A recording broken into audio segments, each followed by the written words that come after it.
یہ دونوں ایک ہی سکے کے پہلو ہیں، دو پہلو ہیں. یہ جماعتیں ان کا منشور ایک ہی ہے.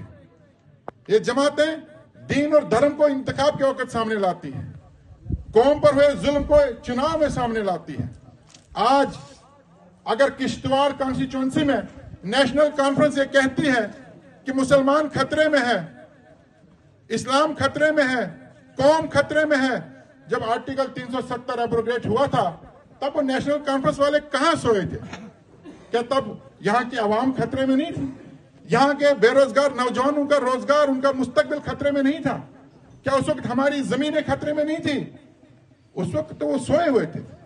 آج ان کو یاد آ گیا کشتواڑ، آج ان کو کشتواڑ کے لوگ یاد آ گئے، اور ان کا دوسرا ساتھی، ان کا پارٹنر جو اندروال میں ہمارے خلاف چناؤ لڑ رہا ہے، جو آج کہتا ہے نظام مصطفیٰ لاگو کروں گا.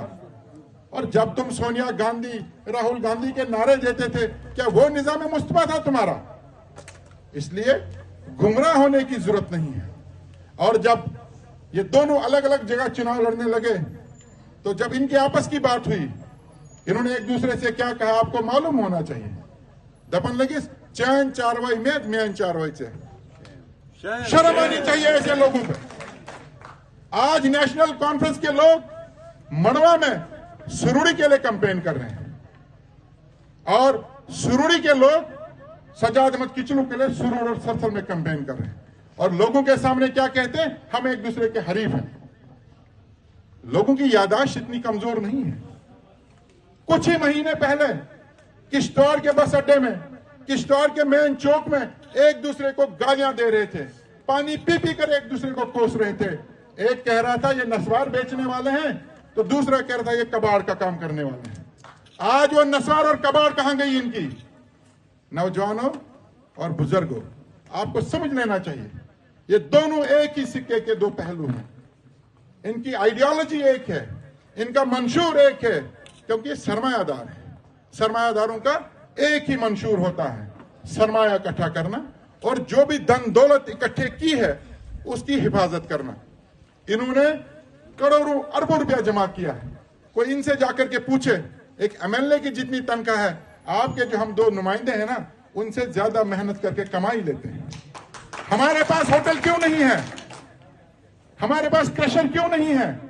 ہمارے پاس کشمیر میں، دلی میں، دبئی میں پراپرٹی کیوں نہیں ہے؟ اور انہوں نے کہاں سے لائی ہے؟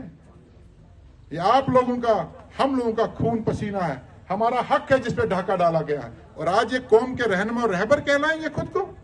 آج یہ غریبوں کے ہمدرد کہلائیں گے خود کو؟ یہ دونوں خاندان، چاہے وہ کچلو خاندان ہے یا سروڑی خاندان ہے، یہ دونوں ایسے چنار بن گئے ہیں کہ جن کے نیچے کوئی بھی فصل نہیں اگ سکتی ہے. کسی بھی آدمی کی پرورش، اس کی بہتری، اس کی فلاح، اس کی ترقی نہیں ہو سکتی ہے، کیونکہ ان کی جڑیں جتنی نیچے ہیں اتنی وہ اب زہریلی ہو گئی ہیں.